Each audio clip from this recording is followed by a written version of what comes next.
para a gente dar continuidade à aula, tá?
Pessoal, eu simplesmente saí da aula aqui, tá? Entrei novamente. Alguma coisa aconteceu aqui. Vou compartilhar.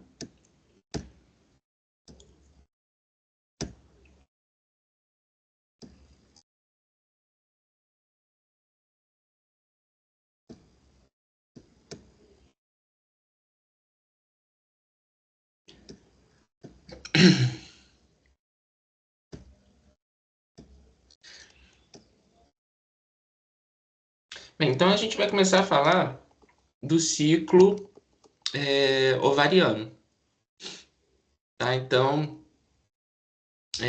vou começar a falar aqui da ovogênese rapidinho, para que a gente possa entender um pouquinho melhor na hora que a gente for falar do que acontece no ovário, tá? Então, me ajuda aí o...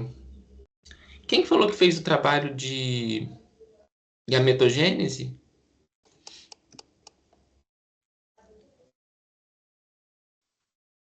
Foi a Stephanie? É o que eu não entendi. Foi você que falou que fez o trabalho de gametogênese pro G. Carlos? Isso, foi. Ah, então tá. Aí você vai me ajudar então nessa hora aí, tá? Ai, Então, coitado, nossa, a gente não estudou sobre isso não, tá? Ele só lançou o tema lá e a gente teve que fazer o trabalho, pelo amor de Deus. vamos lá. Vamos entender junto aqui, bem simplesinho, o que acontece no caso das mulheres. Então, a gente viu que também nos homens, né, começa a produção de espermatozoides ainda na vida intrauterina e termina aí e continua na puberdade, né? Isso ao longo da vida toda do homem. Na mulher, ela ovula mais ou menos 400 ovócitos durante a vida dela, mas produz milhares, tá? Só que eles vão sendo degenerados, eles não vão... é, a divisão, né, na meiose, a meiose, ela gera quatro, né, como nós vimos lá em cima, vai gerar a partir de uma célula quatro ovócitos, certo? Mas para cada etapa aí da divisão da meiose, a gente vai ter a meiose 1 e a meiose 2. Na meiose 1, uma das células filhas originadas, ela não vai se desenvolver. Então, a gente não vai ver uma das outras células aqui. E na meiose 2, outra célula não vai ser formada, não vai chegar na sua etapa final, na sua maturação, então não vai ser formada. Então, diferente do que acontecia na espermatogênese, que originavam quatro espermatozoides viáveis, a meiose, para a formação de ovócito, vai gerar apenas dois ovócitos,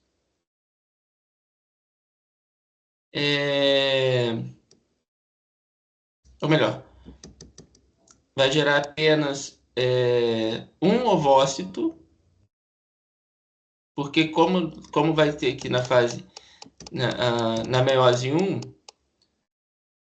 na meiose 1, uma célula vai deixar de ser ativa, então ela vai deixar de originar as duas células que originariam dela, tá? Só vai ter um ovócito maduro, só um ovócito secundário formado. tá? Então, isso já diminui muito aí a quantidade de ovócitos liberados, né? Que podem ser ovulados aí. Essas células que não geram, né, que não continuam o seu desenvolvimento, nós chamamos de corpos polares. Então, vamos ver o que acontece aqui, ó. Tem a ovogônia presente no ovário, tá? A ovogônia presente no ovário está lá desde a fase intrauterina, vai passar pela primeira divisão meiótica, vai ficar parada na prófase 1 até que se inicie a puberdade. Na puberdade, com o aumento dos hormônios FSH e LH, principalmente o FSH, vai começar vai continuar a divisão meiótica que ficou parada desde o nascimento. Em cada ciclo menstrual, um novo ovócito vai ser estimulado a ser ovulado, tá? Então, isso vai acontecendo aí ao longo aí da puberdade até a fase adulta. Nesse final, que é a da meiose 1, vai originar então duas células. Uma célula vai ser degenerada, tá? Nesse ponto aqui, ó. Então, essa célula originaria mais duas células filhas, mas isso não vai acontecer, porque ela vai ser degenerada. É o tal do corpo polar. E aí, quando um espermatozoide, olha o desenho aqui, ó, mostrando, ó, esse detalhe, quando o espermatozoide fertiliza o ovócito, ele termina a sua segunda meiose, a meiose 2, e ficou parado em metáfase. E aí, o ovócito vai se dividir de novo em duas células, vai se dividir novamente em duas células, aqui tá, ó. Uma célula vai ficar ativa, que é que vai ser ovulada, e a outra vai gerar um outro corpo polar. O outro corpo polar também vai se degenerar. Então, como resultado aí da ovogênese, a gente tem, a partir de uma ovogônia, apenas um óvulo. Isso aqui a gente chama de zigoto, porque já foi fecundado, tá? Então, o óvulo só vai aparecer mesmo no momento da fecundação. E a gente chama de ovócito primário, o estágio em que ele fica parado até a primeira divisão meiótica acabar. Quando a primeira divisão meiótica acaba, nós chamamos de ovócito secundário. O óvulo pode ser chamado de ovócito maduro, de ovócito terciário, depende do autor, tá? E só vai chegar nesse ponto de óvulo ou ovócito maduro se um espermatozoide fertilizar o ovócito. Fertilizou o ovócito, virou óvulo, o núcleo do espermatozoide e o núcleo do óvulo se fundem, formando o zigoto. Então, o zigoto vai ser formado após a fusão do núcleo do óvulo com o núcleo do espermatozoide. Entenderam? Querem que eu explique de novo? Ficaram curiosos com alguma coisa aí? André, tem a ovogônia que você falou? Isso. É a primeira lá em cima. Tem a espermatogônia também, né? Tem espermatogônia também. A ovogônia e a espermatogônia são as células germinativas. São aquelas células que vão dar origem ao óvulo e ao espermatozoide. E elas têm que passar por esses estágios de desenvolvimento para chegar até essa fase madura. A espermatogônia vai se diferenciando em etapas também, espermátide e tudo, até chegar ao espermatozoide. Eu não quis dar muita ênfase nisso. Eu tinha lido sobre isso, mas aí eu tinha meio que esquecida, e você falou dessa ovogônia e eu lembrei de novo, mas aí perguntei, tá bom, entendi. Tá? E qual é a diferença, gente? A ovogônia, ela não se divide por mitose no ovário. Ou seja, a mulher já nasce com aquela quantidade de ovogônias. O homem, diferente da espermatogênese,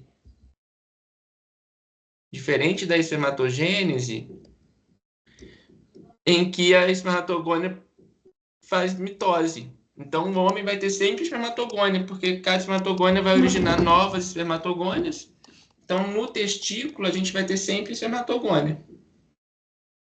Já as mulheres, a ovogônia vai originar o óvulo e só. A ovogônia não vai se reproduzindo. Então, a quantidade de ovogônias que a mulher tem é a mesma quantidade de óvulos que ela vai poder ovular. Ok? Aí, ó, só para aproveitar que a gente está nesse esqueminha aqui, aproveitando seu comentário, Joyce, repara que na espermatogênese, a espermatogônia também vai ser transformada em espermatócito primário, depois espermatócito secundário. Aí começa a formar as espermátides. Nas espermátides já tem o início aqui do surgimento do flagelo, até ter o espermatozoide formadinho. Isso acontece nos túbulos seminíferos, dentro dos testículos. Não quis forçar muito a barra na ovogênese e na espermatogênese, não.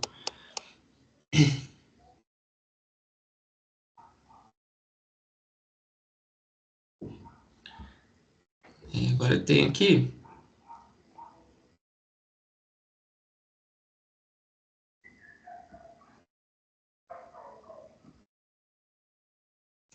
esse aqui é a estrutura de um folículo que tem no ovário. Esse aí já possui um ovócito secundário, então ele já vai ser ovulado, né? Daqui a pouquinho. Então, aqui está o ovócito secundário. Ele tem uma camada formada por glicoproteínas, que a gente chama de zona pelúcida. Ele fica aqui revestindo a membrana plasmática do ovócito secundário, no ovário. Tem a coroa ou corona radiada, que é uma camada de células do folículo, tá? O folículo, ele é tudo isso aqui, tudo isso aí a gente chama de folículo. E é isso que o hormônio FSH, o hormônio folículo estimulante, faz. O LH também participa desse processo, que é justamente preparar o folículo para chegar nesse ponto, né, para que ele possa ser ovulado. O antro é cheio de líquido, então quando vai haver a ovulação, essa membrana de células granulosas que tem aqui em volta, ela se rompe, o líquido do antro, ele é liberado junto com o ovócito. Então o líquido lança o ovócito para fora também. O ovócito então sai com as células da coroa radiada e a zona pelúcida em volta. Essa camadinha aqui é a teca interna, né, que está dentro do folículo também. Essa teca interna também é importante para a produção de hormônios. Então a gente tem aqui, ó, esqueminhas mostrando o que acontece aí no ovário. Tem o folículo primordial. O folículo primordial é aquele que ocorre na fase embrionária. Ele vai dar origem ao folículo primário. O folículo primário contém um ovócito primário. O folículo primário, ele vai se diferenciar até chegar num folículo maduro que contém o ovócito secundário. Então, o ovócito vai passando por aquelas divisões na ovogônia dentro do folículo. Ele não deixa de estar dentro do folículo. Só que o hormônio folículo estimulante, ele também vai proporcionar a divisão das células que formam esse folículo, formando o antro, por exemplo, né, que é aquela parte cheia de líquido, a corona radiada, aumentando o número de camadas celulares para formar o folículo maduro. O folículo maduro, então, vai se romper de tanto líquido, né? Vai se romper e vai expulsar, vai lançar o óvulo, ou melhor, o ovócito secundário, junto com esse líquido, pertinho daquelas fímbrias da tuba uterina. E aí esse ovócito vai cair lá na tuba uterina. Bem, aí depois esse folículo, ele vai originar o corpo lúteo, o LH tem muita importância nessa formação do corpo lúteo, que vai produzir progesterona. E a progesterona, ela vai mantendo, ela vai aumentando ainda mais aquele endométrio do útero. Caso ocorra uma fecundação depois da ovulação, o útero já vai estar preparado para receber aquele embrião. O corpo lúteo, então, formado, vai ficar, né, produzindo progesterona, estrogênio, e se não houver a fecundação, o corpo lúteo vai ser degenerado e vai formar o que a gente chama de corpo albicans. O corpo albicans não é funcional, ele não secreta mais a progesterona, tá? Então aí os níveis de progesterona vão baixar. E aí o endométrio vai ser descartado, vai ser liberado aí, descamado na menstruação. O ovócito que não é fecundado, ele também é degenerado, tá? Ao longo da tuba uterina e também do útero.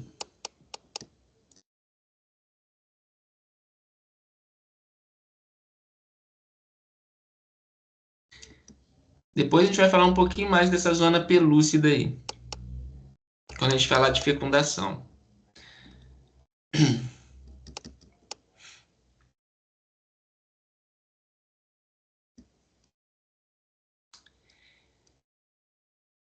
Esse folículo maduro a gente também chama de folículo de Graaf, tá? Então, quando vocês verem aí folículo de Graaf, é o folículo maduro.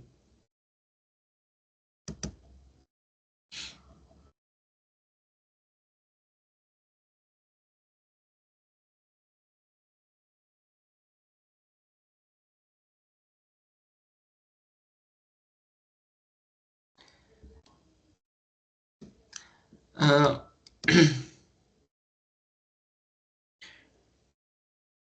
uma coisa interessante é que as gonadotropinas, FSH-LH, assim como vários reguladores parácrinos e o estrogênio, atuam protegendo os folículos contra a atresia.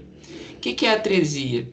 É essa degeneração, né, a perda da função dos folículos. Então, FSH e LH vão mantendo os folículos ali presentes no ovário da mulher.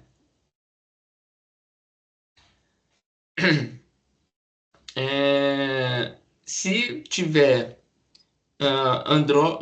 andrógenos, né, como a testosterona, por exemplo, aí vai induzir a atresia folicular. Pode diminuir a fertilidade feminina.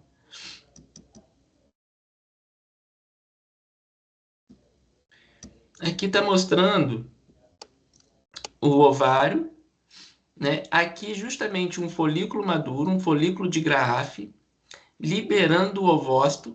O ovócito está cheio aqui de célulazinhas em volta, que são aquelas células da coroa ou corona radiada. E logo aqui, ó, bem pertinho, estão as fímbrias da tuba uterina. Então ele é lançado aqui, ó, para as tubas uterinas, pelas fímbrias. Olha que bacana. Lembra das fímbrias bem pertinho do ovário?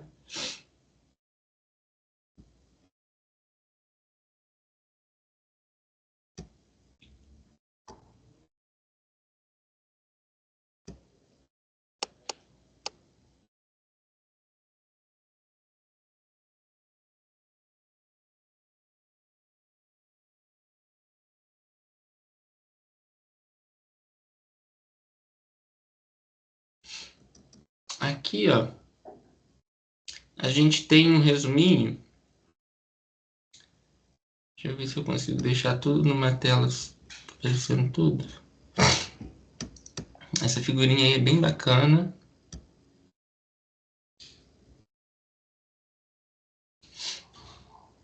Como é que eu vou fazer isso?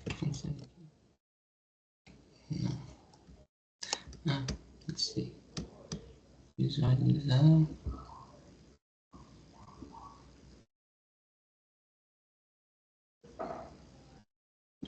Então, achei.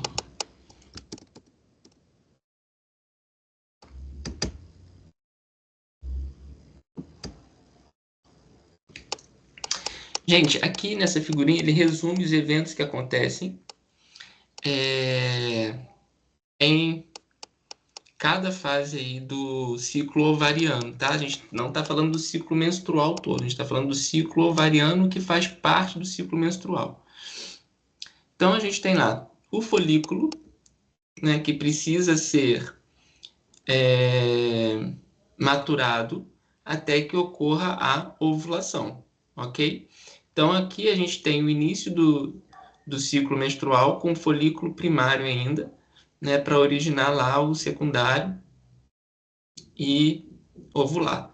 Então a fase folicular inicial, reparem nas cores dos desenhos que estão embaixo, do fundo dos desenhos que estão embaixo, com o fundo do desenho que está em cima, tá? Eles são correlatos.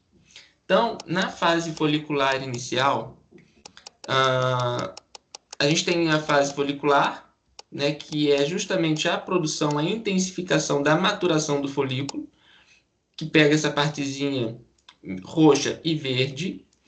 A gente tem a fase lútea, que tem a fase lútea inicial, amarela, e a fase lútea tardia, que é a fase aí que está pintadinha de rosa. A fase folicular inicial, ela é marcada por baixos níveis de estrogênio. Baixos níveis de estrogênio exercem retroalimentação negativa sobre o hormônio liberador de gonadotrofina humana, o FSH e o LH.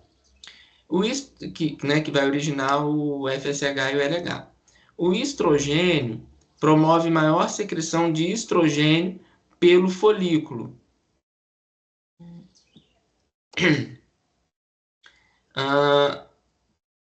Nesse caso aqui, gente, ele está colocando baixos níveis de estrogênio secretados, tá?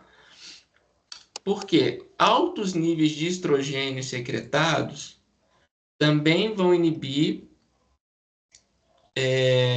o processo, só que ele vai inibir toda a produção de mais estrogênio. Quando os níveis de estrogênio ainda não estão muito altos, o estrogênio ele vai aumentar a produção de mais LH pelo próprio folículo, tá? Então, o próprio estrogênio promove maior secreção de estrogênio pelo folículo e também de LH.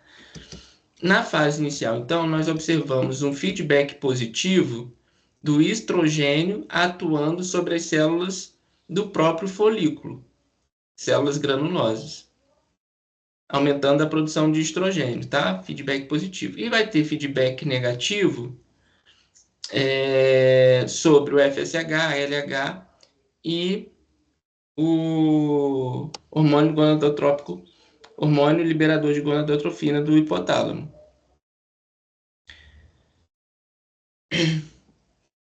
Quando o estrogênio aumenta, né, porque vai aumentando a concentração de estrogênio, vai aumentando a concentração de estrogênio, ele vai induzir, vai ter um controle positivo sobre o hipotálamo, que vai aumentar o FSH e o LH. O LH ainda vai sofrer um outro controle positivo, porque a progesterona vai induzir a produção de mais LH. Então, reparem que depois da fase folicular inicial, que teve o aumento de estrogênio, nós vamos aumentar ainda mais a produção de FSH e LH por conta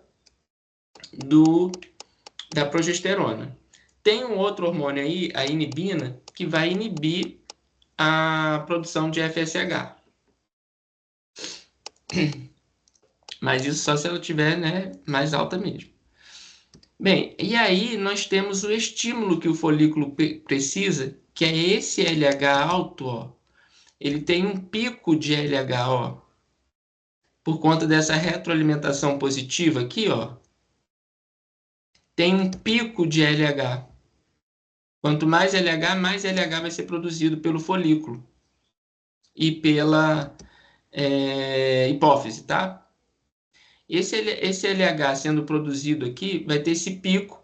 Esse pico coincide justamente com a maturação do folículo e a ovulação. Então, esse pico de LH é responsável ele acontece ali na ovulação. Passou a ovulação, passou esse pico de LH, o aumento do LH, esse pico de LH, vai inibir a secreção, vai aumentar a produção de estrogênio, progesterona e inibina, porque vai haver a formação do corpo lúteo. O LH, o hormônio luteinizante, vai induzir a formação do corpo lúteo. E o corpo lúteo vai secretar estrogênio, progesterona e inibina. Todos esses hormônios agora, em alta concentração, vão inibir todo o processo que foi originado lá na fase folicular, que é justamente a liberação do FSH e LH. Então, ele vai inibir ele mesmo. Retroalimentação negativa. Vão voltar aos níveis basais o FSH e o LH. Na fase lútea tardia, o corpo lúteo se degenera e aí os hormônios sexuais diminuem a concentração. Porque quem é que estava produzindo estrogênio e progesterona, por exemplo? Corpo lúteo. Se o corpo lúteo morre na fase lútea tardia, eles deixam de ser secretados. E eles eram um bloqueio do hipotálamo sobre a hipófise na produção de FSH e LH. Sem o estrogênio e a progesterona agora, o hipotálamo pode funcionar sobre a hipófise e aumenta o FSH e o LH, iniciando todo o processo no próximo ciclo menstrual. Que aí o FSH e o LH vão estimular lá a ovulação. Isso aqui está detalhando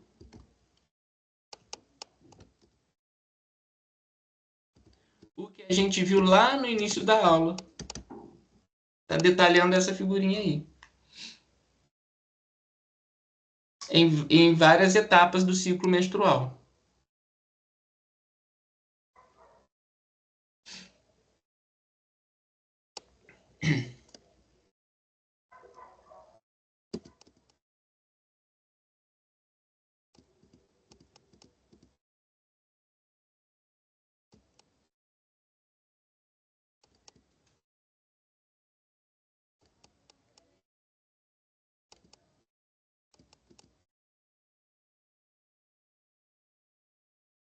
Agora deu um nó na cabeça, né?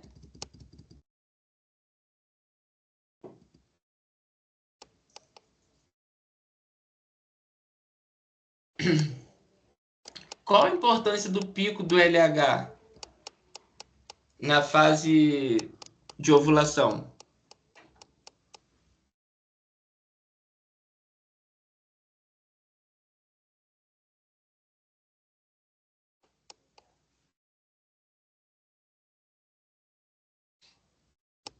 Induzir a maturação do folículo, né?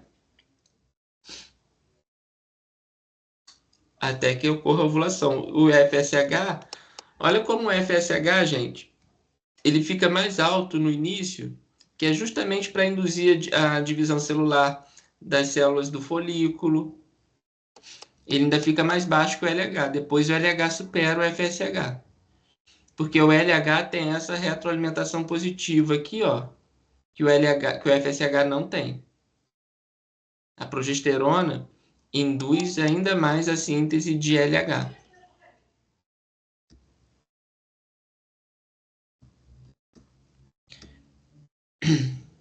E o ciclo menstrual?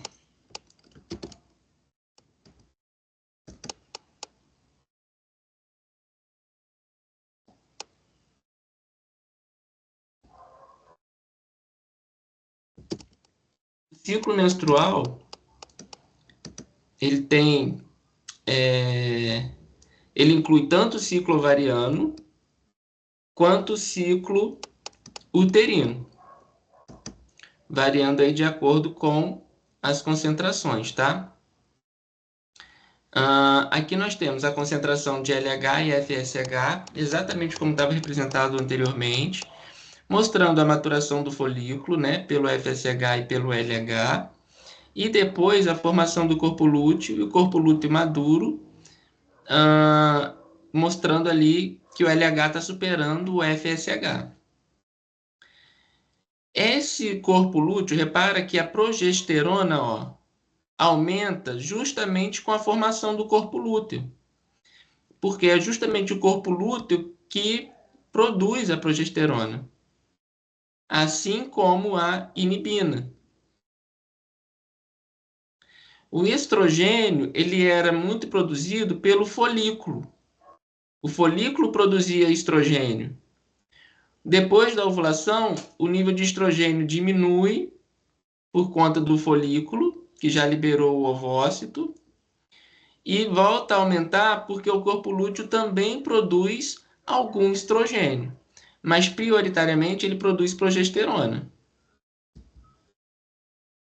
Então, na fase inicial do ciclo menstrual, estrogênio supera a progesterona. E depois isso inverte. A inibina é aquele hormônio que vai ser responsável por inibir a secreção de FSH, de folículo estimulante. E aí vem a menstruação. O que é a menstruação? A menstruação é quando o endométrio se descama. É justamente quando o folículo ainda não está maduro, tá? Está na sua forma de folículo terciário, mas ainda não teve ali a completa maturação para ter ovulação. Então tem a menstruação aqui com a parede do útero descamando, agora é o ciclo uterino. Aí vem a fase proliferativa. A fase proliferativa, ó, inicia mais ou menos no 7º dia depois da menstruação, do início da menstruação, tá? Não é final da menstruação. A gente conta esses dias aqui embaixo, ó, a partir do 1º dia de menstruação, 1º dia de sangramento. Aí, com 7 dias mais ou menos, inicia a fase proliferativa do útero, que é justamente quando o endométrio começa a aumentar a vascularização, tá? E a fase secretora, o endométrio aumenta muito em vascularização, em espessura, em camadas celulares, preparando para uma futura implantação de um embrião.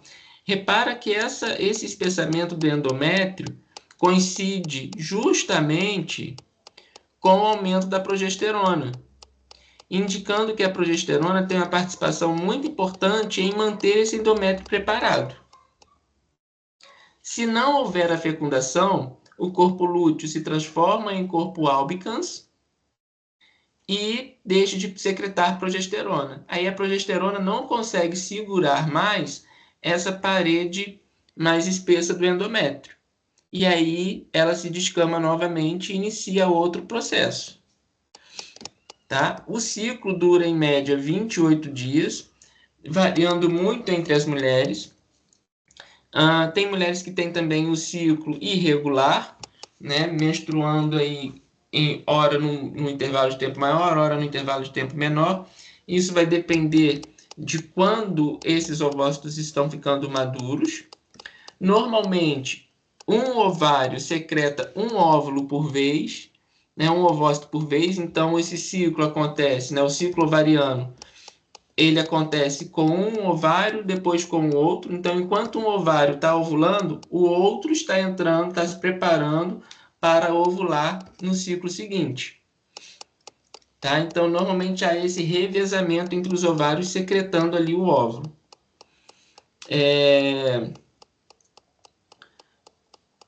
Se ocorrer a secreção, né, de 2 óvulos ali perto, se houver a ovulação próxima uma da outra, pode haver aí gêmeos bivitelinos.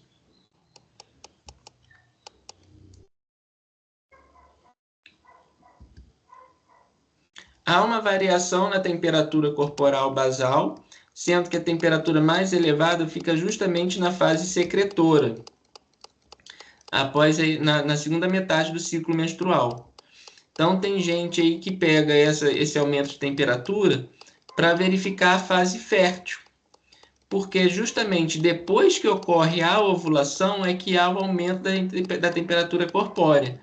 Então, a mulher ela pode ir acompanhando, isso não é 100% eficaz, tá, gente? É claro, mas a mulher pode, menstruou, vai aferindo a temperatura durante todos os dias, vai aferindo a temperatura, vai chegar num ponto em que essa temperatura vai estar ligeiramente aumentada.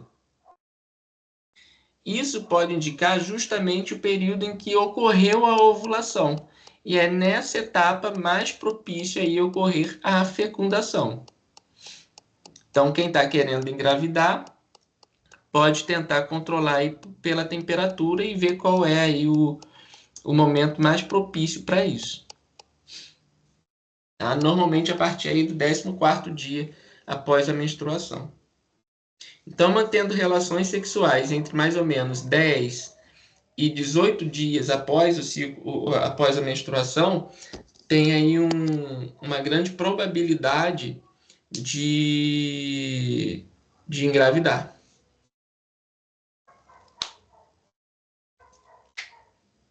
Ok? Perguntas? Doideira, né? A gente não fica normal o mês inteiro praticamente. Pois é, vocês estão toda hora sofrendo essas transformações aí. Aí imagina, né, esse aumento de estrogênio, baixo estrogênio, aumenta a progesterona, baixa a progesterona, diminui a FSH, aumenta a FSH, diminui LH, aumenta LH. Imagina, né? Realmente. Aí depois fala que mulher é louca. Não é que a mulher é louca, né? Mas ela passa por essas ondas mesmo, os hormonais. O homem não passa por esses problemas. A gente não tem essa dificuldade, né? A gente não tem esse evento cíclico. O nosso evento é contínuo, né? Tanto é que na andropausa a gente nem percebe que está na andropausa. Muitos homens nem sabem que estão na andropausa, porque continuam tendo relações sexuais, continuam tendo ejaculação, produzindo espermatozoides. Claro que não com a mesma eficiência de quando estava na puberdade, né? Mas continua. A mulher não. A mulher, quando chega por volta dos 40 anos, agora até um pouco, dependendo da menarca, que é a primeira menstruação, a menopausa ela pode ter início aí até com uns 35 anos. Tem mulher que entra na menopausa com 35 anos, tem mulher que entra na menopausa com 45 anos. Né? Então, tem mulheres que entram na menopausa com 50 anos. Então, isso varia bastante. Mas a partir dos 40 anos já se observa uma diminuição acentuada no controle aí desse ciclo menstrual, e aí vai ficando mais irregular. Tá? Vai tendo, às vezes você tem dentro de 28 dias duas menstruações, aí aí você fica 2 meses sem menstruar, de repente menstrua de novo, você fica com um ciclo mais irregular. Vai perdendo esses controles hormonais aí por conta da progesterona e estrogênio que vai deixando de ser liberado. Mas enfim, né? A menopausa, ela dura bastante, né? Oi? A menopausa, ela é um processo, assim, também bem demorado até, tipo, você parar com tudo mesmo, assim. Exatamente. E aí é que entra aquelas questões todas de mudança de humor, de sentir, né, aquelas ondas de calor, alteração da pressão. Então, a mulher sofre muito aí nesse processo, né, Porque, veja bem, vocês, na puberdade, passam... Homens também. Isso aí tanto para homem quanto para mulher. A gente passa por uma fase de produção acentuada dos hormônios. Então, é uma mudança muito brusca na puberdade. Né? E a gente também, o homem vai produzir mais testosterona, ele fica mais agressivo, né? É um efeito que a testosterona promove, né? Aumenta a produção aí de adrenalina, de cortisol, Então, o homem realmente fica mais nervoso do que a mulher, por conta da testosterona. E depois isso vai diminuindo. Quando chega na terceira idade, o homem tende a ficar mais calmo, né? Porque vai diminuindo a proporção de testosterona. A mulher na menopausa, ela fica sem ela nem entender o que está se passando com ela, né? E ela tem que continuar dando conta, gente, porque a sociedade cobra isso de vocês, né? A gente vive numa sociedade que não entende isso. Então, a mulher ela vai passar por crises nessa fase e a sociedade não vai tolerar. Ela vai ter que trabalhar do mesmo jeito, ela vai ter que dar conta das suas atividades, da sua família, né? Enquanto está passando por essas mudanças corporais. Para o homem, isso é mais tranquilo na terceira idade, conforme a gente vai avançando aí na idade. Para a mulher, com 50, 60 anos, aí ela já normaliza um pouquinho, aí o humor já fica mais estável. Vocês querem ver uma fase também que o humor de vocês fica bem estável? É na fase da gestação, mas não a fase tão inicial, não. Assim, lá para o segundo, terceiro mês de gestação, vocês podem ficar mais estáveis, porque vocês não vão produzir mais FSH e LH em grandes concentrações, não vai ter esse ciclo menstrual, porque a placenta ela passa a assumir a função do corpo lúteo em produzir progesterona, para manter o endométrio preparado e não perder aquela gestação. Porque se o endométrio descama também o embrião que está implantado nele, está se implantando nele. E aí a placenta assume esse papel do corpo lúteo, produzindo progesterona e não deixando esse endométrio descamar. A progesterona sendo produzida pela placenta, assim como também o estrogênio, que também é produzido pela placenta, eles vão bloquear de novo, olha, retroalimentação negativa que a gente já viu, vão bloquear o FSH. Né? Esses hormônios elevados vão bloquear a secreção de FSH. E aí não vai ter mais ovulação, por exemplo. Então, por isso que durante a gravidez, a mulher não ovula. Porque a progesterona da placenta e o estrogênio bloqueiam a liberação de FSH, folículo estimulante. Então, não vai ter ovulação. Tá? Então, por isso que uma mulher, normalmente, não tem gravidez, né? Duas gravidezes, dois fetos sendo gerados, né? Em momentos tão diferentes, porque não ovula, né? Assim, na mesma gestação. Mas há casos, gente, de terem ovulações muito próximas umas às outras, e aí, inclusive, as mulheres terem filhos de parceiros diferentes. Porque ela pode ter uma relação sexual com um homem, próximo ali desse período de ovulação, e fertilizar. Depois teve uma outra ovulação seguida pelo outro ovário, teve relação sexual com outro homem, e fertilizou também. Aí ela vai gestar 2 fetos, né, de paternidades diferentes. Isso pode acontecer também. É raro, mas pode acontecer também. No mesmo ciclo menstrual, 2 ovulações. Em momentos diferentes, né? Dentro do mesmo ciclo. Essa vida nossa é um mistério. Então, rapazes que têm namoradas, que são casados, tenham paciência aí.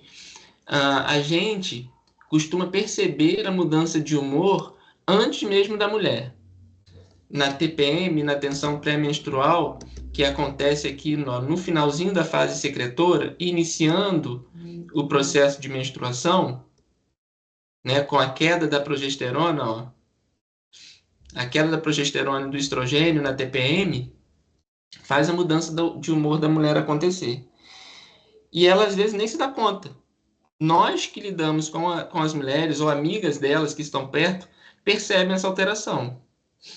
E aí a gente pode induzir a produção de neurotransmissores com a alimentação. A gente pode dar um chocolate, né, que aí vai aumentar lá a serotonina, vai ter um neurotransmissor ali bacana, a gente pode abraçar, acalentar, né? E isso se a mulher tolerar também, porque tem TPM que a mulher não quer chegar nem perto do namorado nem de ninguém, né? e aí a gente promove a produção de ocitocina na mulher, e aí ela fica um pouco mais relaxada. Não é regra, né, gente? Mas tem um fundo aí a mulher comer um chocolatezinho quando tá de TPM. Beleza?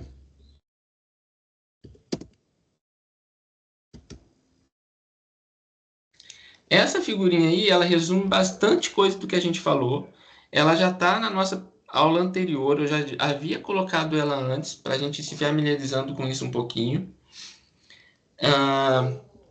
Então, a gente tem aí, ó, começando com o hipotálamo, liberando hormônio liberador de gonadotrofina humana, para a hipófise anterior, liberar o FSH e o LH.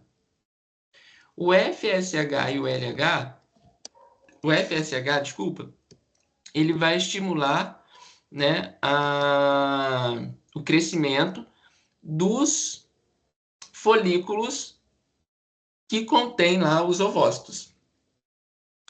Junto com o LH, né, que também vai fazer isso, né, o FSH e o LH vão induzir os ovários a aumentar a concentração de estradiol, que é um estrogênio. Se for na fase da puberdade, né, isso vai trazer os caracteres sexuais secundários femininos ao longo do tempo.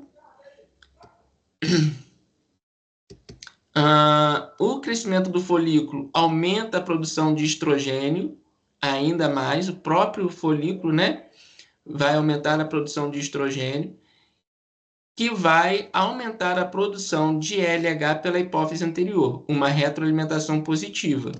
Por quê?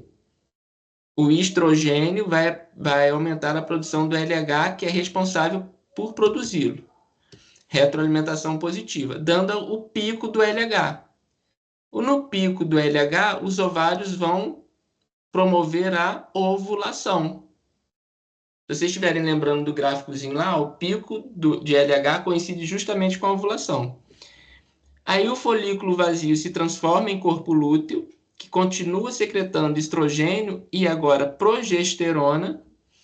O aumento de estrogênio e progesterona vão ter uma retroalimentação negativa sobre o hipotálamo, que vai deixar de secretar muito hormônio liberador de gonadotropina. Com isso, a hipófise anterior também deixa de secretar muito FSH e LH, e aí os ovários voltam, né, ao seu estágio normal, iniciando, se preparando aí para uma nova fase menstrual, né, com os níveis de estrogênio e progesterona reduzidos, já que o folículo se transformou em corpo lúteo e o corpo lúteo em corpo albicans. Essa regressão do corpo lúteo aqui significa que o corpo lúteo foi transformado em corpo albicans. E aí eles não produzem mais estrogênio nem progesterona. Sem o estrogênio e a progesterona, ou seja, eles com níveis basais, o controle sobre o hipotálamo, o controle negativo sobre o hipotálamo deixa de acontecer. E aí o hipotálamo pode continuar a produzir isso mensalmente, a cada 28 dias isso vai acontecendo. E aí o hipotálamo volta todo o processo novamente. Gente, não tem muito mistério. O que eu recomendo para vocês? Tentem escrever, fazer fluxograma sobre isso, tá? Sobre essa ação.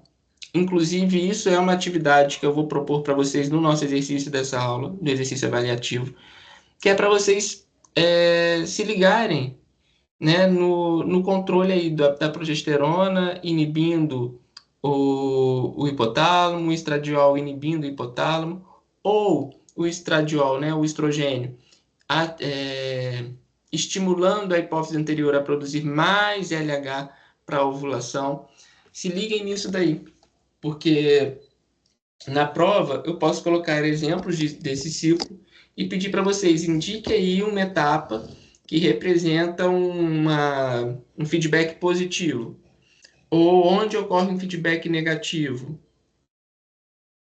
Tá? Se liguem aí, você sabendo, né, que o feedback positivo induz a síntese de mais produto e o negativo a sua diminuição, já é um bom começo.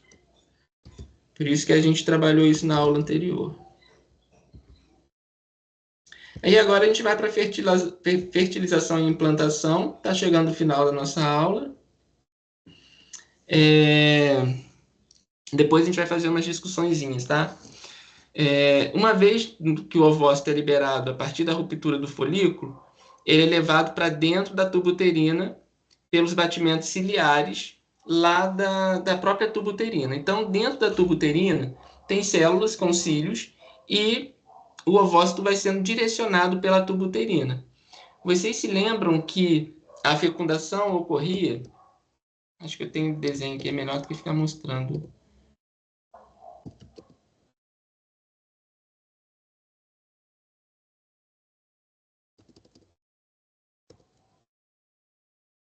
Aqui.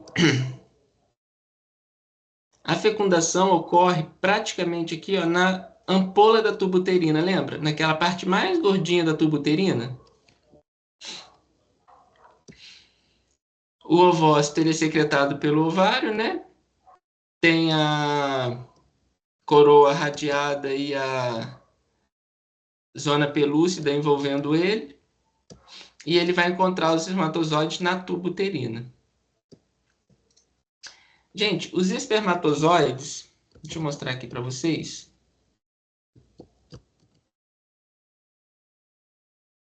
Aqui tem um esqueminha da estrutura do espermatozoide. Ele é formado pela cabeça, a peça intermediária e a cauda. Essa peça intermediária, alguns autores chamam de pescoço, tá? Já que está relacionada à cabeça, né? Seria pescoço. Na ponta da cabeça, existe uma estrutura chamada acrossomo.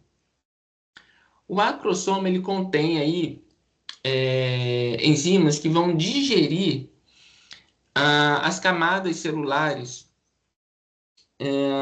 as ligações entre as células da coroa radiada que circula o ovócito. E aí ele consegue penetrar nele.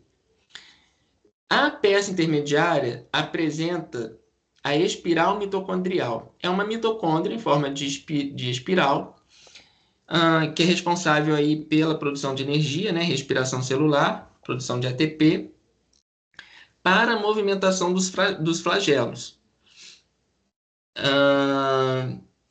Tem uma reserva também aí no espermatozoide de frutose, principalmente. No sêmen também tem. É no sêmen que tem frutose, desculpa. Que é para ele usar como fonte de energia, né, e poder se deslocar pela tuba uterina.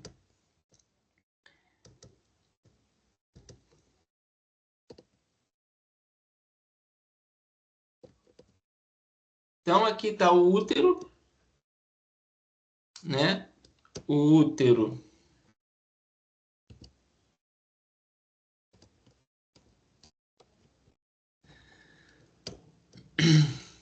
O útero está aqui, certo? Vamos falar da fecundação primeiro, tá? Esse desenho aí está mostrando a implantação, mas a gente vai falar da fertilização primeiro. Os espermatozoides, eles são lançados, né, no canal vaginal, próximo ao colo uterino, e o sêmen e o espermatozoide, eles vão ser lançados também, parte deles, dentro da cavidade do útero. E vão se deslocar pelo muco do útero, pelo próprio sêmen, até a tuba uterina. Nesse espaço, gente, o espermatozoide ele sofre um processo de capacitação, no qual ele vai sendo preparado para a fecundação. Isso é um obstáculo que impedia o sucesso da fertilização in vitro. Porque a fertilização in vitro pega o óvulo, né, o ovócito secundário, e coloca o espermatozoide in vitro e implanta já coloca o embrião no útero feminino, no útero da mulher. Útero feminino, né? Só a mulher tem útero, e coloca no útero. Só que não passo por essa etapa. Não passava por essa etapa de maturação, essa etapa de capacitação do espermatozoide. Então, isso era um pouquinho de obstáculo para essa fertilização in vitro. Então, esses espermatozoides, eles são capacitados em laboratório, né, com soro fisiológico, mistura um pouquinho de soro sanguíneo humano também, e aí ele passa por essa capacitação induzida, aí dá para fazer fertilização in vitro. Tá? Então, não é simplesmente o espermatozoide ejaculado que já vai fecundar. Não, primeiro ele tem que passar pelo corpo da mulher, pela tuba uterina, pelo útero, né, com pHs diferentes, com nutrientes diferentes presentes no muco, que vai capacitá-lo a fazer essa fertilização. Beleza? Bem, então o espermatozoide ele vai nadando até aqui. Gente, dos milhões de espermatozoides que são ejaculados numa única relação sexual, gente, são, sei lá, trilhões de espermatozoides, não sei nem mensurar, é muito espermatozoide. Cerca de apenas uns 100, 200 vão encontrar o ovócito secundário lá na tuba uterina, tá?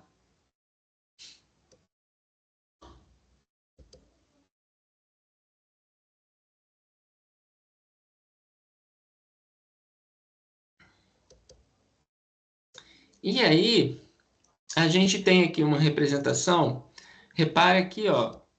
Isso aqui está representando o núcleo, né, que não tem, do ovócito secundário em metáfase 2. Minto, em metáfase 2, tá? No meio da segunda divisão meiótica do ovócito. Esse daqui é o primeiro corpúsculo polar, aquela célula que é originada e não é ativada, né? Não é diferenciada, não vai dar origem ao ovócito.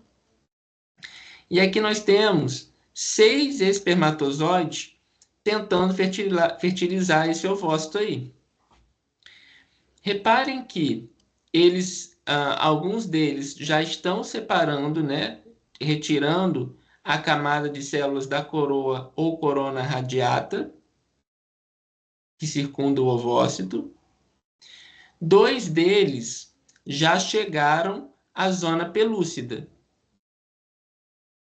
2 deles já tiraram completamente a camada de células da corona radiata e estão na zona pelúcida.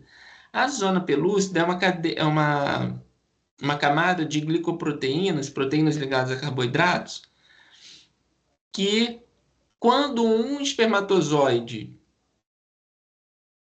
chega nela, se liga a ela, ela sofre um efeito de cascata muito rápido, mudando a estrutura dela em toda a volta do ovócito. Essa alteração não permite que outros espermatozoides consigam passar por ela. E aí apenas um espermatozoide consegue fecundar o ovócito. Tá? Então reparem que esse espermatozoide aqui não vai conseguir fertilizar o ovócito, porque um já chegou antes e já fez o processo ali. Isso a gente chama de reação cortical, tá?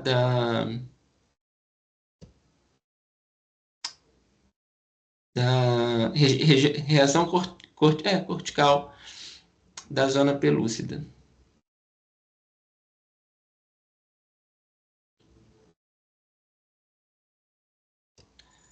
Ok. Bem, depois que ocorreu essa reação cortical, o que acontece? Ó? A membrana plasmática do espermatozoide fica aqui por fora. Ó. Só o núcleo do espermatozoide é que entra dentro do ovócito. Lá dentro do ovócito, depois que esse núcleo do espermatozoide entra, a divisão de meiose 2 do ovócito secundário termina. E aí nós podemos chamar de óvulo. Quando o núcleo do ovócito, ou melhor, o núcleo do espermatozoide, se junta com o núcleo recém-formado do ovócito, ou melhor, do óvulo, que agora a gente já pode chamar de óvulo, né? Ovócito maduro. Tem-se o zigoto. Tá? Então, quando a fusão dos núcleos acontecerem, nós temos o zigoto. Então, o zigoto não é simplesmente a entrada do espermatozoide dentro do óvulo, não. É a união dos núcleos do espermatozoide com o núcleo do óvulo. Porque antes disso acontecer, o ovócito tem que terminar sua divisão celular e se transformar em óvulo. Ok? E aí a gente tem, quando termina a segunda divisão meiótica, tem o segundo corpúsculo ou corpo polar.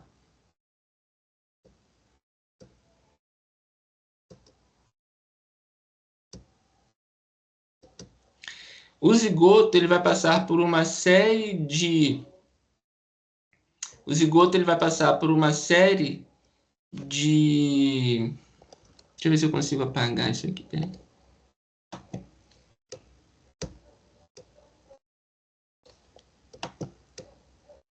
O zigoto ele vai passar por uma série de divisões mitóticas até originar o embrião, o feto, né? Que aí vai gerando.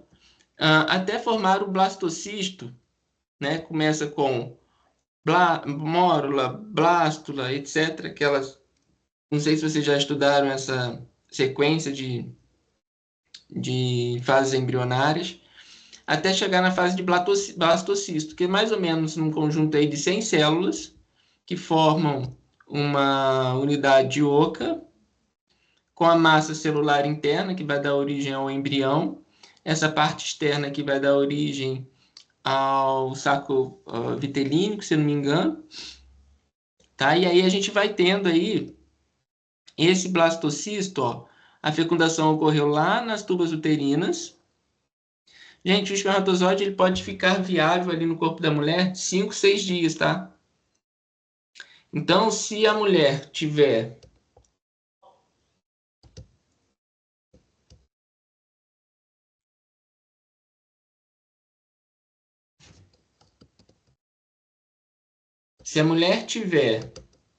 uma relação sexual com 10 dias depois da menstruação e ovular no 14º dia, ela pode engravidar por conta desses espermatozoides ainda estarem viáveis na sua tuba uterina.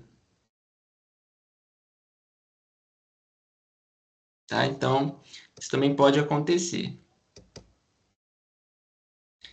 Daí a importância do funcionamento das pílulas do dia seguinte.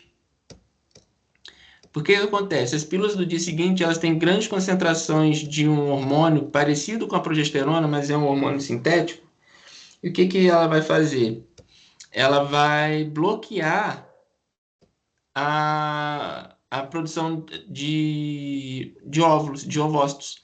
Porque o aumento da progesterona diminui o FSH, que vai diminuir a produção de ovócitos. E aí, mesmo que a mulher tenha uma relação sexual aqui antes da ovulação, ela não vai ovular. E aí vai impedir que tenha essa fecundação. E se ela tomar a pílula já tendo tido a ovulação, essa pílula vai induzir a mudança no muco da vagina, vai ter a produção de mais muco, o muco vai ficar muito denso, o espermatozoide ele não vai conseguir se movimentar nesse muco da vagina. Tá? E também não vai chegar lá a fazer a fecundação. Tá? Isso aí é o funcionamento aí básico da pílula do dia seguinte, por exemplo, que vai retardar a ovulação. Por isso que é importante tomar o mais rápido possível depois da relação sexual. Até no máximo 72 horas depois, lembrando que a cada dia passado, né, diminui a probabilidade do efeito funcionar.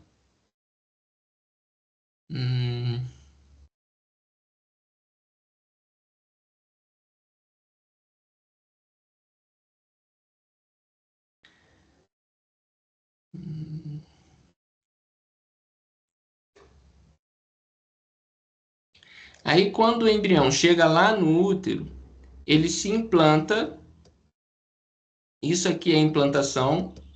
Ele se implanta naquele endométrio que estava preparado. Aqui é o miométrio, tá? Ele vai se implantar no endométrio.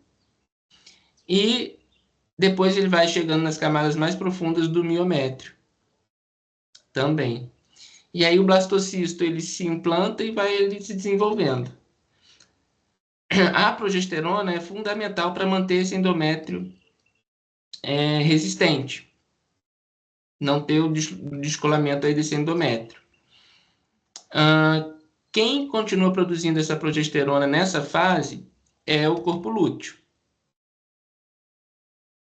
Só que depois, conforme o embrião começa a apresentar a placenta é que vai começar a produzir a progesterona e o estrogênio, mantendo o endométrio.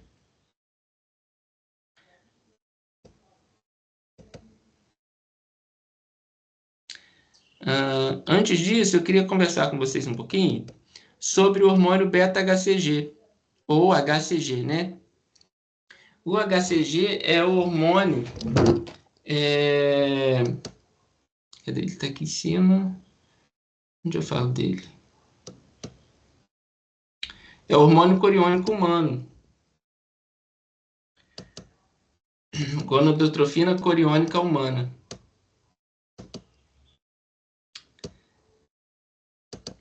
Ele é secretado pelas vilosidades coriônicas, que é uma das etapas de desenvolvimento antes da placenta, e pela placenta em desenvolvimento. Ele é estruturalmente relacionado ao LH, ou seja, ele se parece com o LH. Então, ele vai se ligar também nos receptores que se ligariam ao LH. Só que se ele se ligar ao receptor do LH, o LH não vai conseguir se ligar, porque o receptor já vai estar ocupado, tá? Então, ele vai se ligar, por exemplo, no corpo lúteo. Ele ligado no corpo lúteo vai induzir a progesterona até mantendo o endométrio intacto. Lá pela 7ª semana, a placenta já assume essa produção da progesterona, tá? E o pico... Oi? Cada um receptor é ligado a uma... Peraí. Cada um hormônio é ligado a um receptor? Isso. Para o hormônio ter ação na célula que ele vai atuar, ele tem que ter um receptor específico naquela célula. Esse HCG, ele é muito parecido com o LH. Então, ele também se liga ao receptor do LH no corpo lúteo. Ao invés do corpo lúteo se ligar ao LH, se liga ao HCG. E aí continua a produção de progesterona. Depois é a placenta que faz isso. E aí o pico de HCG diminui. Tá? Como esse HCG também é liberado pela placenta, então esse HCG ele vai ser liberado aí, né? Pela placenta e pelas vilosidades coriônicas desde o início do desenvolvimento do embrião. Então, quando a mulher faz um teste de gravidez, esses testes de farmácia, o teste que faz no laboratório mesmo, a gente faz um teste qualitativo. A gente vê lá se tem uma concentração alta ou normal do HCG. Se tiver uma concentração alta, significa que já tem vilosidades coriônicas ou até placenta produzindo HCG, ou seja, a mulher está grávida. Tá? Então, é basicamente isso que o teste de farmácia e de gravidez detecta. Se o HCG está alto ou se o HCG está normal. Se o HCG estiver alto, está grávida.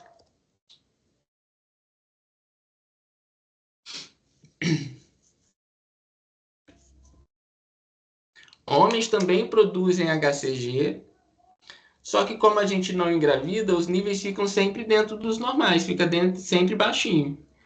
Tá? Também tem importância aí na gametogênese, tá?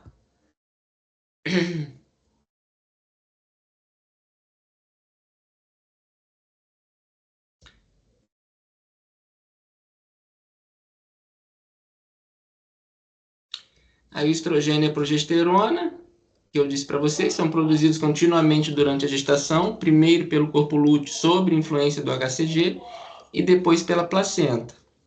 Com altos níveis circulantes desses hormônios esteroides, a supressão por retroalimentação da adenopófise continua durante toda a gestação. Supressão, gente, é redução, tá? É o bloqueio, impedindo que outro conjunto de folículos comece a se desenvolver. Ou seja, não vai ter ovulação enquanto estiver grávida. Durante a gestação, o estrogênio contribui para o desenvolvimento também dos ductos das mamas, né? Potencializando ali, preparando para a produção de leite no puerpério.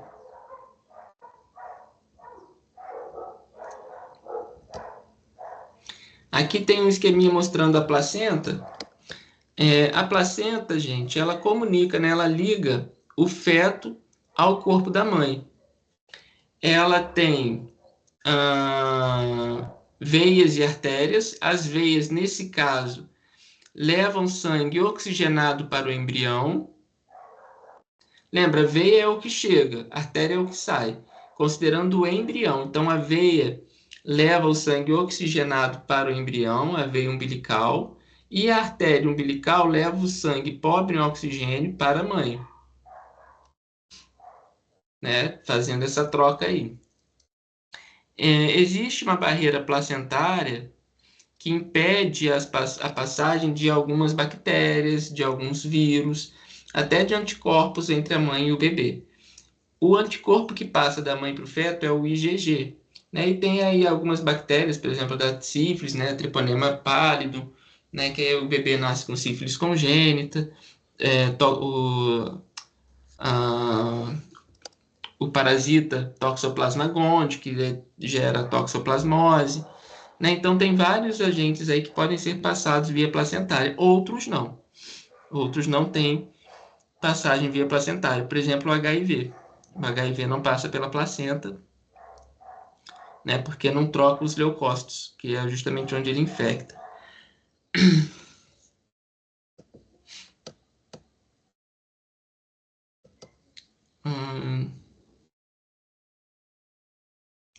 Aí, quando... É basicamente isso, tá? Placenta aí.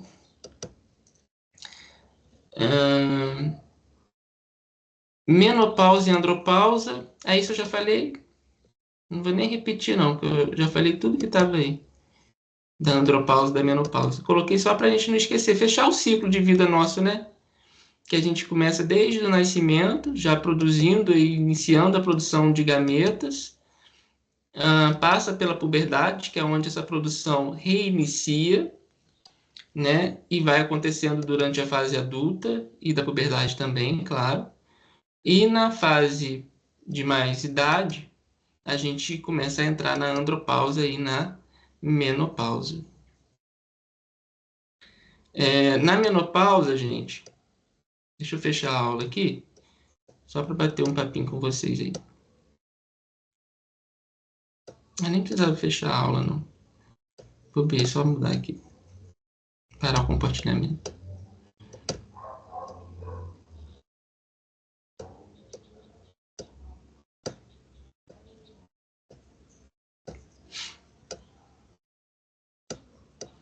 Bater um papinho com vocês aqui.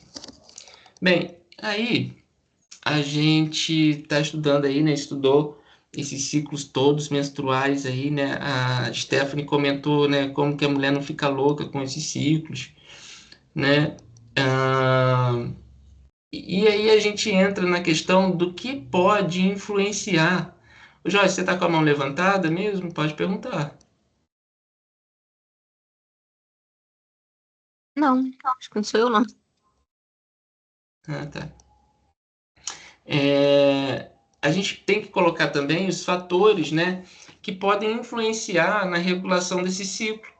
Vocês conhecem ou já ouviram falar de algum fator que possa influenciar no ciclo menstrual? Ou até mesmo na gametogênese masculina? Na espermatogênese?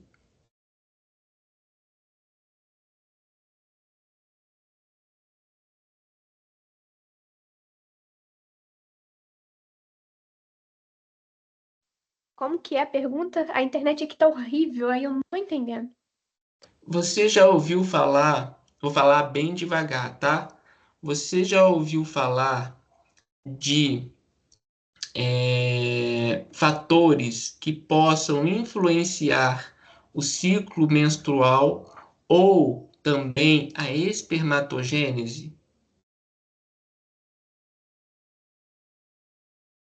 Ah, já, mas eu não tenho certeza se é isso que você tá perguntando. Tipo, questão de alimentação influencia na menstruação, assim, no ciclo menstrual, né? Porque às vezes pode deixar irregular. Por exemplo, quem tem sobrepeso, né? Obesidade e tal, influencia. É, exercício físico também às vezes influencia. Essas coisas que você tá perguntando? Perfeito, Stephanie. Perfeito. Perfeito, exatamente isso daí. A obesidade, tanto em homens quanto em mulheres, podem levar a um processo de infertilidade, podem diminuir a fertilidade tanto de homens quanto de mulheres. A prática de atividade física também pode ajudar a regular, dependendo da atividade física, né, e do consumo ali de suplementos que a pessoa faz, que normalmente quem é atleta, né, faz também uso de suplementos, né? E aí isso também pode ajudar a desregular, porque aumenta a produção de testosterona, etc. É, André, Oi? licença, desculpa atrapalhar. Eu tô indo pro serviço agora. Tem problema se eu sair da aula? Não, tem não. Tem não, Eu... tá? Tá, porque eu tô indo. Desculpa atrapalhar a conversa de vocês. Não, não, tem problema Boa não. tarde aí, gente. Bom final de semana. Valeu, Juliane, bom trabalho. Então, a alimentação também, tá? Por exemplo, se eu faço uma dieta rica em lipídios, rica em gorduras, normalmente de origem animal, eu aumento o consumo de colesterol. E é justamente o colesterol que é a base, é a estrutura base para a formação de estrogênio, de progesterona, de testosterona, dos hormônios esteroides como um todo. Né? Então, a minha dieta também pode influenciar, pode possibilitar maior produção desses tipos de hormônios. Então, por exemplo, quem tem, acho que eu já até compartilhei isso com vocês. A minha filhinha tem puberdade precoce. A médica pediu para suspender aí alimentos gordurosos, tanto porque está causando uma dislipidemia nela, está aumentando o colesterol, né, as lipoproteínas no sangue dela, HDL, LDL, VLDL, quanto também induzir a própria produção aí de hormônios sexuais, né, acentuando aí a puberdade precoce dela. Uso de tabaco, de cigarro, também causa tanto a infertilidade, pode causar tanto a infertilidade quanto a impotência masculina. Não só os homens têm impotência, não, tá, gente? As mulheres também têm impotência. Nós vimos lá na resposta sexual feminina quantas alterações acontecem na vagina, né? Tem as contrações uterinas. No caso da impotência feminina, ela não consegue ter esse estágio de platô e de excitabilidade.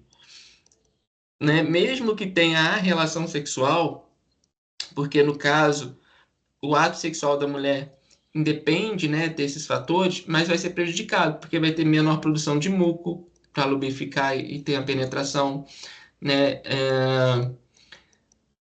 pode ser um processo mais doloroso, tá? Então tem tanto a impotência masculina quanto a impotência feminina também. Na atividade que vocês vão fazer dessa aula, eu ainda não terminei de elaborar bem as perguntas, tá? Mas eu já selecionei um artigo que trata justamente isso, justamente disso, né? Dos fatores externos, dos fatores ambientais que podem levar a alterações aí na fertilidade, por exemplo, ou na regulação do ciclo menstrual, tá? Então tem um artigozinho que eu separei para vocês fazerem a leitura. É um artigo bem pequeno, bem pequenininho mesmo, acho que são umas 4 ou 5 páginas, só bem pequeno, bem objetivo. Selecionei para isso mesmo. E aí, vou liberar também para vocês os exercícios, tá? Baseados em questões antigas de prova, para que vocês no próximo sábado, como não vai ter aula, 7 de setembro, né? A gente vai ficar um sábado aí sem aula, não vai ter matéria nova, que vocês possam aproveitar o tempinho, né? E fazerem uma revisão, tá? Então, a nossa atividade dessa aula de hoje, ela só vai precisar ser postada no dia 14, até o dia 14, né? Vocês vão ter 2 semanas para postar a atividade referente a essa aula de hoje. Tá ok? Alguma dúvida? Alguém quer comentar alguma coisa? Alguém ficou com alguma curiosidade?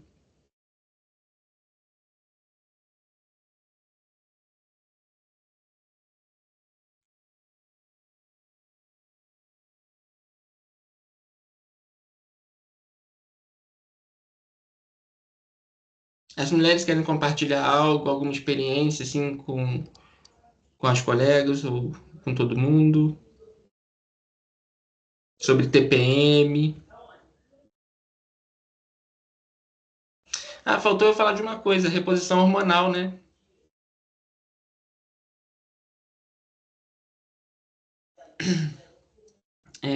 Um dos efeitos da andropausa é a perda do apetite sexual, é a perda da libido masculina, porque baixa a testosterona. Então, em alguns casos, estão sendo indicada a reposição de testosterona na terceira idade, né, para reverter esse processo aí da, da perda da libido. Né? Mas isso tem a ver com o ritmo de vida da pessoa, né? Se realmente vai ser importante para as condições psicológicas dela, etc. Porque também traz efeitos colaterais, né, gente? É aquilo que a gente já disse no início da aula hoje. Os hormônios, a gente está aprendendo aí na aula, a gente aprendeu na aula de hoje, os efeitos deles só em pontos específicos, não num ponto generalista, né? Não de uma forma geral.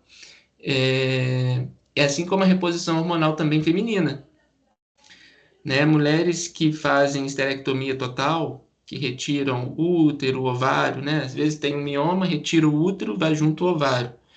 Devem fazer reposição hormonal, porque senão elas vão entrar subitamente na menopausa, né? Não vai ter mais produção de progesterona, estrogênio, né?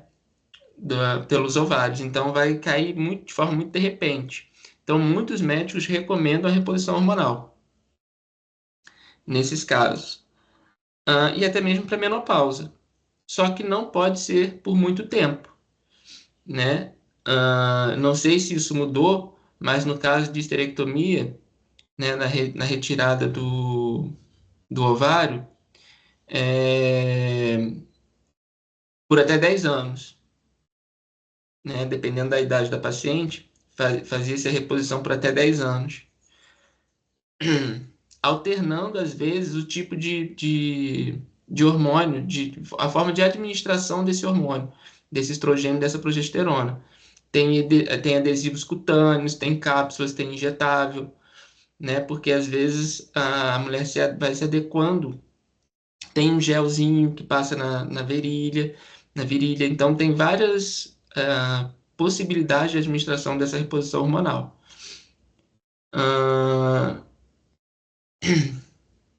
E do homem para menopausa por um tempo menor, né? Mas muitas mulheres nem fazem reposição hormonal, não é mais recomendado que se faça reposição hormonal na menopausa por conta dos efeitos colaterais que ele pode trazer.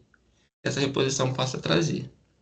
Tá? Lembrando que a menopausa já está numa idade mais avançada, né, gente? A gente já não é mais criança, não está na puberdade. Então, alterações que eram alterações irrelevantes na puberdade podem ser alterações muito significantes nessa faixa etária.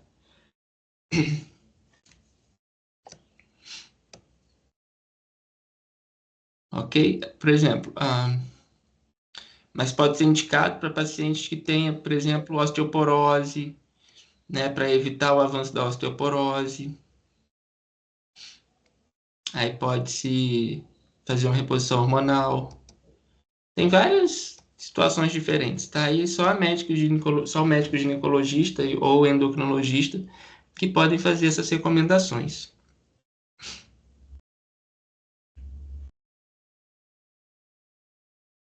Beleza? Acho que agora eu não estou esquecendo de mais nada, não.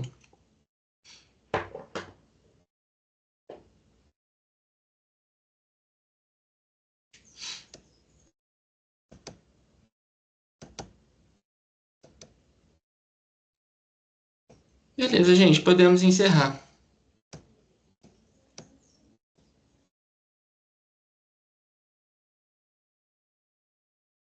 Vocês estão aí ainda? Estão me ouvindo? Sim, estamos aqui. Ah, então tá. Beleza. Eu vou criar um fórum lá. Vocês gostaram de fórum, gente? O que vocês acharam do fórum?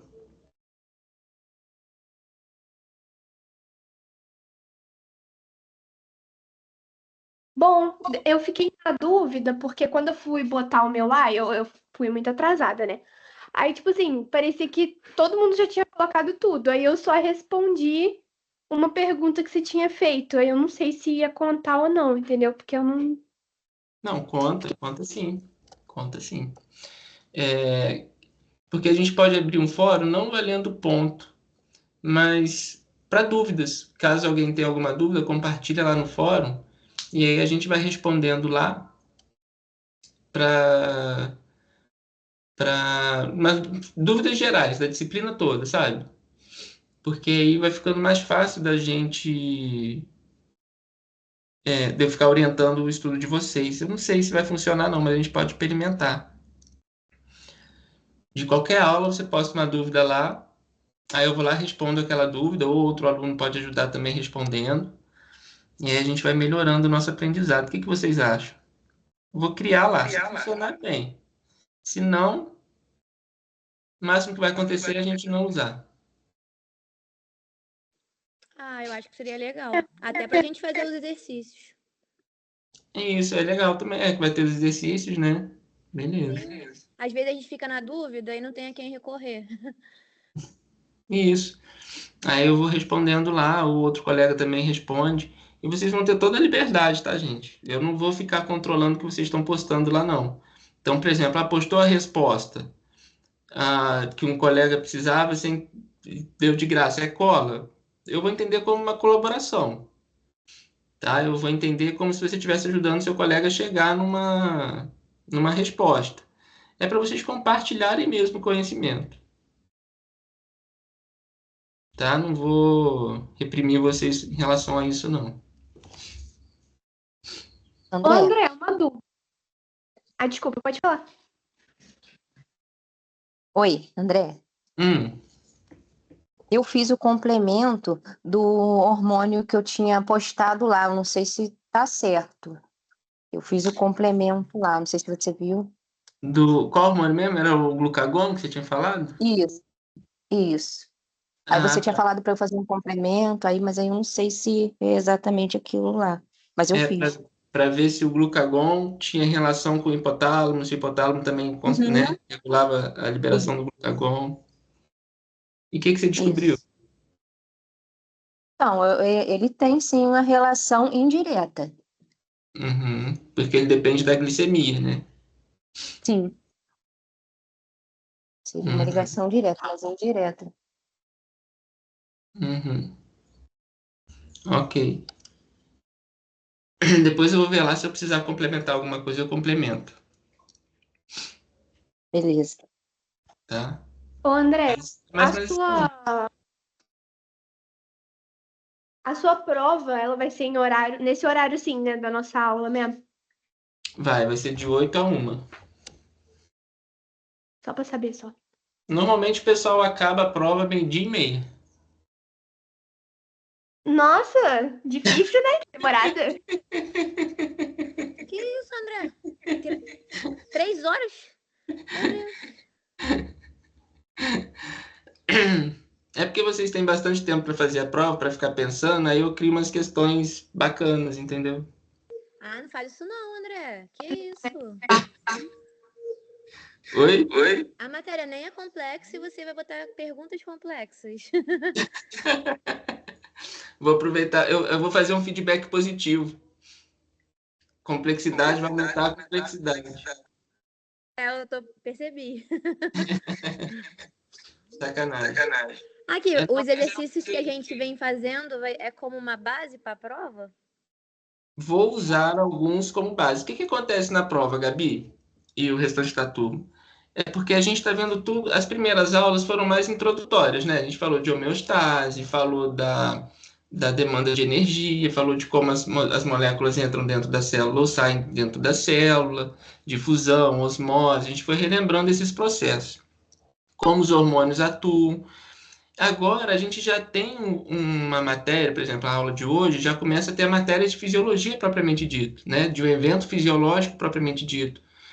Então eu posso pegar esse exemplo, por exemplo, do ciclo menstrual e pedir para vocês ilustrarem em que momento tem o transporte de uma substância, se o estrogênio se ele vai ter um receptor intracelular ou na membrana plasmática, se o HCG, que é um hormônio proteico, ele vai ter um receptor também na membrana plasmática ou um receptor intracelular.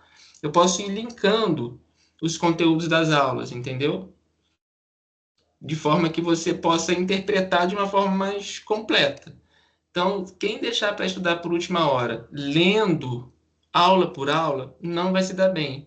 Porque você tem que ler uma aula, ler a outra, e tentar interpretando a cada aula, tentar encaixar o que elas têm em comum.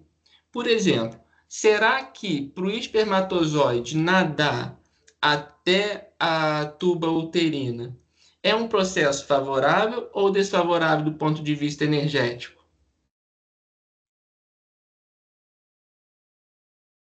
Ele requer ou produz energia nesse processo? Produz energia. Ele requer energia, né? Então é que tem a frutose do sêmen para que ele consiga nadar, consiga se movimentar. É um processo desfavorável. Tanto é desfavorável que ele precisa desses nutrientes. Né? Entendi. Uma matéria tá ligada à outra. Uma matéria está ligada uma da base para a outra e vendo. Só que como a gente estuda separadamente, isso às vezes fica difícil vocês juntarem. Então, de repente, essas questões de provas antigas vai fazer vocês perceberem que pode estar tudo interligado.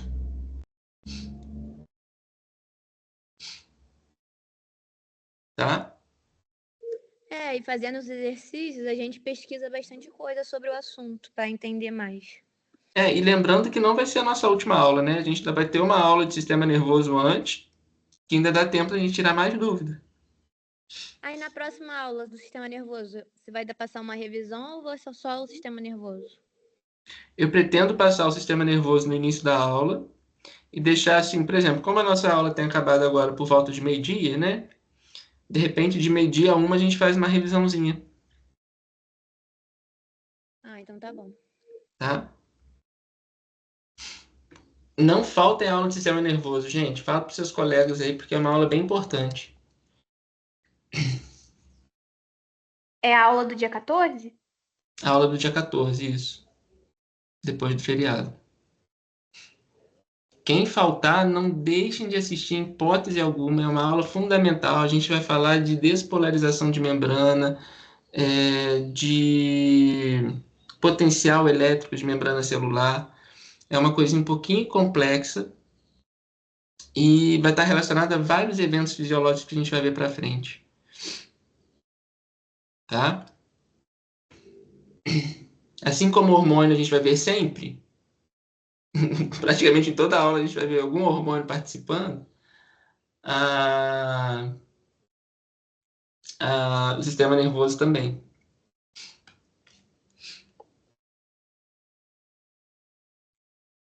Tá? Então vamos encerrar, gente. Boa tarde para vocês aí. Bom restinho de sábado. Eu vou terminar aqui a atividade para postar lá no Ava para vocês. Boa tarde, André. Fica com Deus aí, tá? Boa tarde, bom final de semana. Você também, Gabi. Tchau, Joyce, pessoal, Sabrina, Amanda. Tchau, fica Tchau, com André. Deus. Tchau, professor. Bom fim de semana. Tchau, Júlia, pra você também. Tchau, Lindalva.